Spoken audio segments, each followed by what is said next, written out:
Bom, falando agora sobre as características de uma onda senoidal em particular, porque a gente sabe que existem várias formas de onda. Existe a onda quadrada, onda dente de serra, onda triangular e entre outras aí, certo? Mas aqui em particular a gente vai falar sobre a onda senoidal e ela tem algumas características, tá? A gente vai falar sobre onda senoidal pura, como a gente vai analisar essas características quando se trata de eletricidade. Quando se trata de eletricidade, a gente vai ter aí uma característica chamada de valor RMS. Esse valor RMS vem do inglês root mean square, que é a raiz média quadrática. E o multímetro True RMS, por exemplo, ele vai te dar o valor RMS de qualquer onda senoidal, por mais distorcida que ela seja. Ele vai te dar esse parâmetro aí, chamado RMS. E agora vamos do começo, certo? A gente tem aqui uma onda senoidal. Eu tenho no eixo Y a tensão e no eixo X ômega t. E a gente tem uma função que descreve essa onda senoidal, que é a função ao valor de pico vezes o seno de ômega t mais ou menos o φ. Esse φ aqui, ele na verdade é a defasagem entre a tensão e a corrente. Mas aqui a gente não está trabalhando com defasagem, a gente vai apenas analisar essa corrente ou essa tensão, essa onda senoidal, que pode ser tanto corrente quanto tensão, tá? A gente vai analisar essa onda aqui e tirar algumas informações dessa onda, tá? Então, características principais. Período. O que é o período? O período é o tempo que ele demora para dar uma volta completa, 360 graus, ou 2π, certo? E depois daí ele vai repetindo, então é periódico. E o período eu posso escrever como o inverso da frequência, 1 sobre f. E tem também a minha frequência angular, que é também chamada de velocidade angular, certo? Essa velocidade angular vai ser 2πf, ou 2π sobre t, porque o f é o inverso do período, que é a frequência. E a frequência é 1 sobre t. Então por isso eu posso reescrever como sendo 2π sobre t, porque eu vou trocar essa frequência por 1 sobre t. Então uma outra forma de eu reescrever esse período vai sendo que o meu período, deixa eu ver se está focando aqui. Então vai ser o meu período vai ser igual a 2π sobre a frequência angular. E tenho minha tensão de pico. O que é a minha tensão de pico? A minha tensão de pico ela pega o valor zero até o topo dessa onda, que também é chamado de crista. A área da elétrica a gente não vai utilizar o nome crista, a gente vai utilizar o nome pico, o valor de pico. E o valor de pico a pico é quando ele pega do vale até a crista. Vai ser V de P, o pico positivo, mais o módulo do pico negativo. E para que eu tenho que colocar esse V de P em módulo? O pico negativo em módulo, que é justamente para eu confirmar que esse valor ele vai ser positivo. Então assim eu vou ter um resultado de 2Vp, tá? Dois valores de pico, positivo e negativo. E eu tenho valor médio. O valor médio vai ser zero, tá? Porque o ciclo positivo vai se anular com o ciclo negativo e aí eu vou ter um valor médio zero, tá?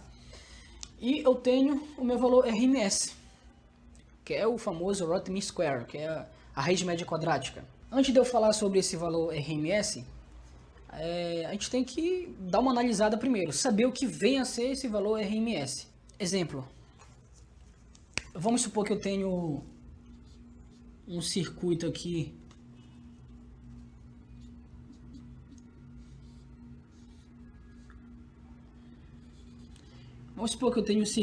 em corrente contínua. Esse circuitinho aqui, corrente contínua, certo? Para mim calcular a potência que esse resistor aqui vai dissipar é muito fácil, tá? Se eu montar o gráfico da corrente contínua, o que é que eu vou ter? O gráfico aqui da corrente contínua, vamos supor que eu tenho 5 volts aqui de corrente contínua. 5 volts. Vai ser contínuo. Esse valor nunca vai mudar. Então eu tenho aí um RMS contínuo. É muito simples. Então para mim calcular a potência dissipada por esse resistor vai ser muito fácil. Eu vou usar A potência vai ser a tensão vezes a corrente, certo? Ou então eu posso utilizar a própria resistência do resistor. A potência vai ser R vezes I ao quadrado. Por que R vezes I ao quadrado? Simples, se eu colocar aqui a lei de Ohm, o produto da resistência pela corrente, e eu isolar aqui essa tensão, eu vou ter R vezes I. Então, no lugar da tensão aqui, eu coloco R vezes I. Então, aqui ficaria assim, ó. Em vez de tensão, eu coloco R vezes I. R vezes I. Vezes esse I aqui. Vezes I. Daí eu tenho que essa minha potência vai ser a resistência multiplicada pelo I ao quadrado. Que vezes I é I ao quadrado. Aí fica I ao quadrado. Então, são duas formas de calcular a potência. Já que eu tenho resistor aqui, se eu tiver o valor desse resistor, eu uso essa fórmula aqui. Se eu tiver o valor da corrente e da tensão, eu uso essa fórmula de cima. Certo? Então é o seguinte. Como aqui é uma tensão contínua, é um circuito DC, então fica fácil para mim calcular essa potência. Eu só coloco aqui o valor da resistência e da corrente, elevo ao quadrado e eu tenho o valor da potência aqui. Então assim eu calculo a potência de um circuito contínuo. Mas agora, e se eu tiver que calcular a potência em um circuito alternado, o que vai acontecer? Aí fica complicado. Daí entra a ideia de valor RMS. Como assim? Por exemplo, agora eu tenho um circuito alternado aqui. Eu tenho esse resistor. Se eu plotar o gráfico dessa onda senoidal, desse circuito aqui alternado, eu tenho isso aqui, ó. Certo? E vamos supor que aqui eu tenha 127 volts para mais e para menos também.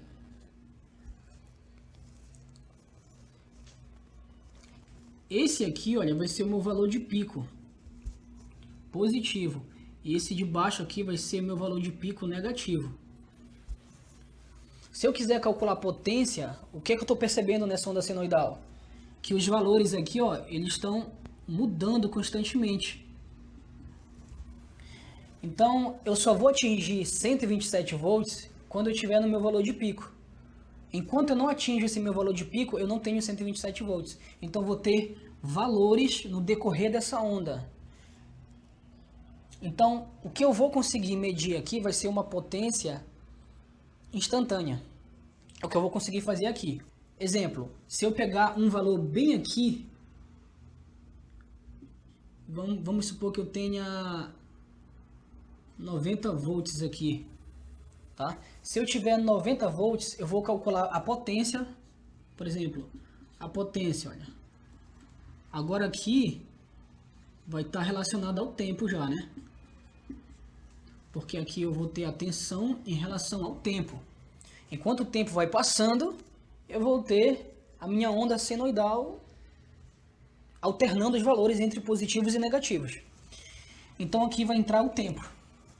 Então, para mim calcular a potência, em um sistema alternado, eu vou conseguir calcular apenas potência em um determinado ponto. Então, seria uma potência instantânea, em um determinado ponto ali da minha senoide. Agora, se eu quiser calcular a potência de modo geral, eu não vou conseguir.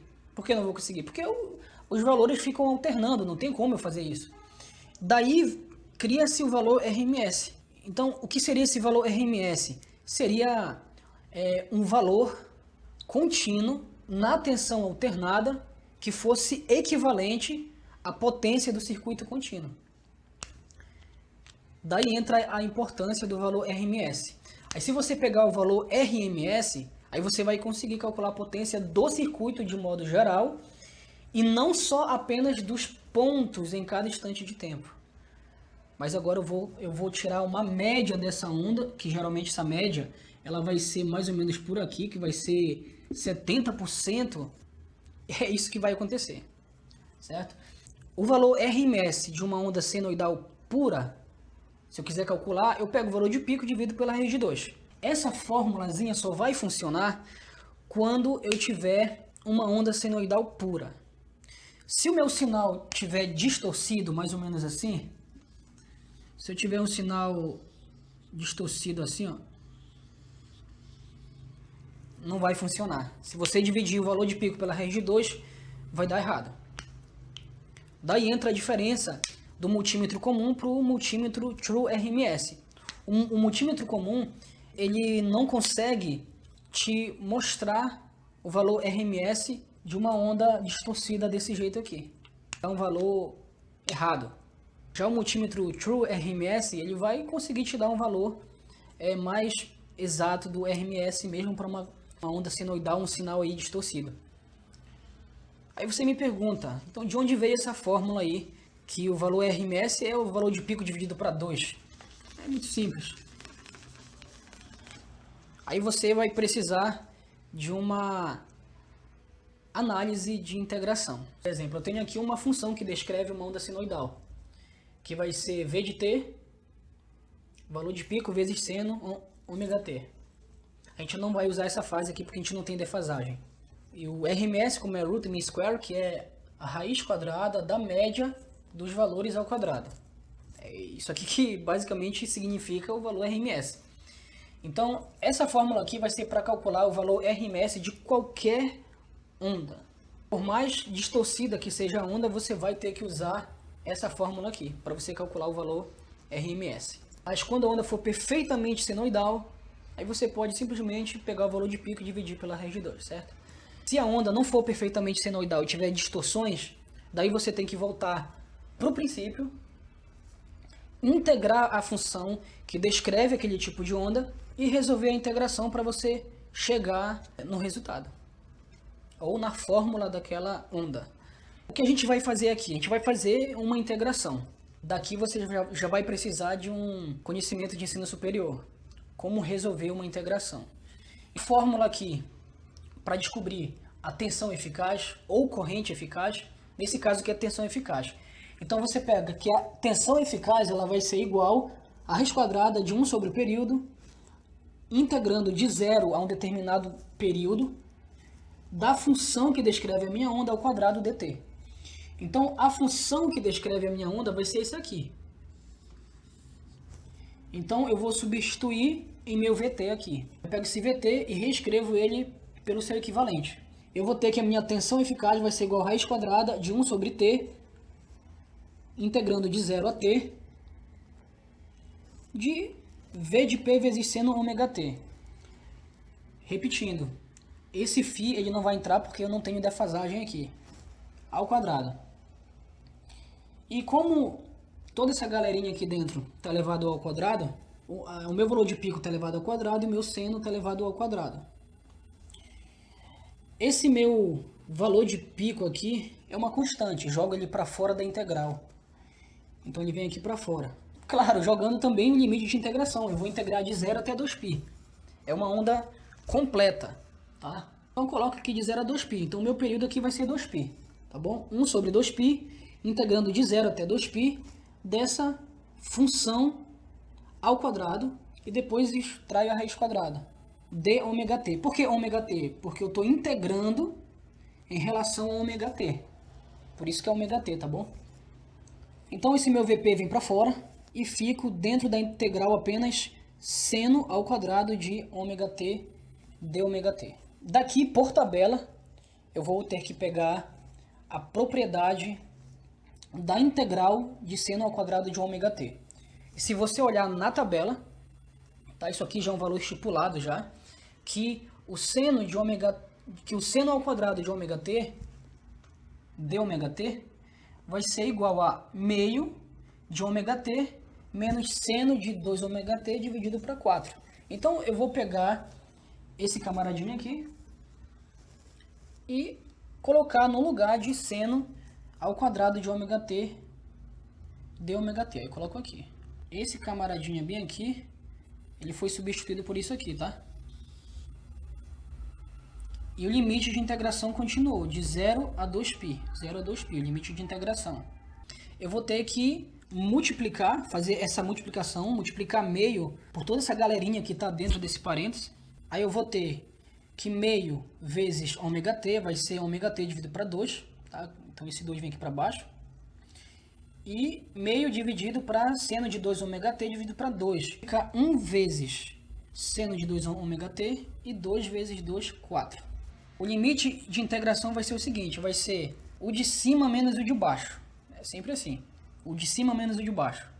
Então, onde tiver ômega t, porque eu estou integrando em relação a ômega t. Então, onde tiver ômega t, eu coloco 2π, que é de cima menos o de baixo, certo? Então, vai ser ômega t, eu já coloco 2 no lugar do ômega t, 2π. Então, vai ficar 2π sobre 2 menos seno de 2, aqui tem ômega t, coloca 2π, dividido para 4, menos, agora a parte de baixo. Vou substituir a parte de baixo. Onde tiver ômega t, eu coloco 0. Então, ômega t sobre 2. Então, vai ficar 0 sobre 2.